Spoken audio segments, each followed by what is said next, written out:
The Doll's House holds a very special place in the history of Heide. It's really kind of a bridge between the various eras. Obviously, Heide has a very significant Indigenous history. This building is clearly a post-contact building, but it references that early agricultural story that surrounded this sort of whole stretch of the Yarra River. So it's a touchstone back to the past, and the Reeds used it as part of their back to the land lifestyle, and then its later function storing the famous paintings and so forth means that it's been a facility that's been in constant use over the years. In more recent years it's become derelict, and probably for about 10 or 15 years we've been thinking about how best to approach the restoration of that building. John and Sunday Reed are the founders of Heide Museum of Modern Art. They originally purchased this property in 1934. They only met in 1930, married a couple of years later, and realised that in each other they'd found kindred spirits. Within a very short period of time they located this property. They had been driving out to a meeting in Warrandyte and had seen an auction underway, stopped the car, famously bid £1,000 and the property was theirs. It was a derelict dairy farm when they first acquired it, and they set about planting it out and also establishing first one, but then later on in the 1960s a second kitchen garden to sustain that garden to table ethos that they had developed, to nurture and nourish the artists that they supported, to live that very simple lifestyle where they could be self-sufficient, allowing them to spend their money where they felt it was most of use, which was supporting contemporary culture. John and Sunday nurtured a whole range of artists, and then the most famous wave was Sydney Nolan, Albert Tucker, Joy Hester, those artists that are known as the Angry Penguins. Really it was only Sydney Nolan who lived here on and off for about 10 years, and he did paint quite regularly out of the Heide dining room. He painted his Ned Kelly series on the dining room table. We think that the Doll's House was built at some point while this property was operating as a dairy farm. As is the way with those sorts of outhouse buildings, it's been added to and changed and repaired over the years, so it certainly predates John and Sunday Reed. John and Sunday milked cows in there as well when they first arrived. They continued to support contemporary art of the day, and as time went on they had more art than they could accommodate on the walls of the building, so the Doll's House became a storage shed for a very valuable collection of artworks, including for a period of time Sydney Nolan's famous Ned Kelly series. We're really not sure why it's called the Doll's House. It's been called that for a long time. It certainly predates any of the staff at Heide and any of the stories that have been passed down by the Heide family, so to speak. But it's possible that it was called that because Sweeney used to play in the shed as a child, the son of the artist Joy Hester and Albert Tucker. There's another school of thought that suggests that John Sunday named it the Doll's House after Ibsen's famous play. They liked Ibsen and had his plays, books in the Heide library, so we're really not sure, but it's a term that has stuck, and we all still affectionately call it the Doll's House.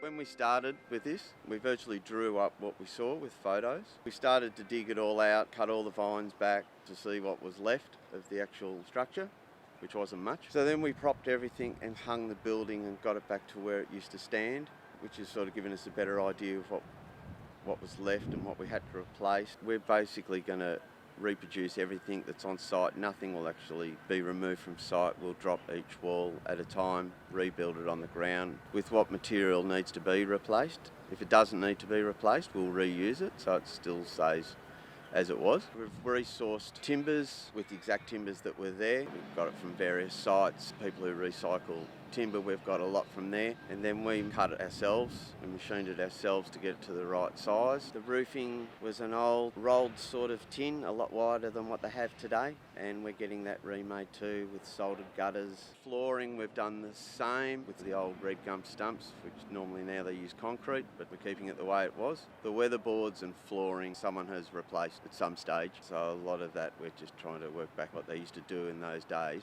and try and keep it the same. The older timbers are a lot harder. It all has to be trenched in the top and bottom plates. So it's really going back to old school carpentry. It takes a lot longer, and we're doing it while the frame sits there. So it actually goes back exactly the same place where everything was. They build things a lot differently now. It's certainly a lot slower, but the end result will be how it used to be. I've been fortunate enough to be working at the Heide Museum of Modern Art, doing various projects here for the best part of 20 years, I think. And so for most of that time, I was completely unaware that this building was here.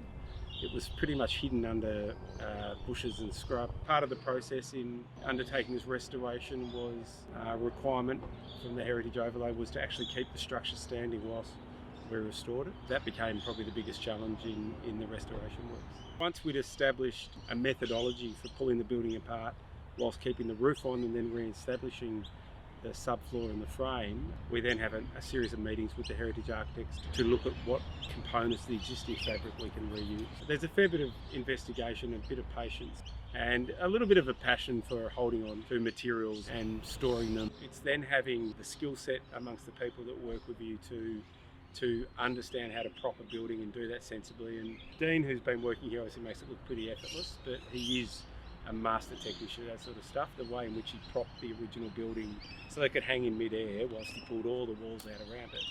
It's actually a very clever approach. I think the starting point was realising that Sweeney Reed had actually named the Doll's House the Doll's House. From there, it was really thinking about his work and how that might be included within the building when he was really a great supporter of emerging artists. And I thought to give some reference and homage to him would be really important. But then at the same time, I was really thinking about, okay, Doll's House, what do I do that's my own stamp on it? And to bring in some sculptural components which do reference the human figure through peg dolls. It's kind of playing with the word the Doll's House. The peg doll figures arrived this morning. The figures exceeded my expectations in regards to their finish and presence, and they do take on a really potent presence within the space. They are to scale to the Doll's House. The building is in a sense come back into life with the presence of these ghosts of Sweeney. So there's a photographic mirror of what the opposing wall looks like. It'll pick up on what the building had already gone through in terms of decay. So there is a retracing of history and memory of the building through its decay. So you have this sort of slight abject quality in there as well.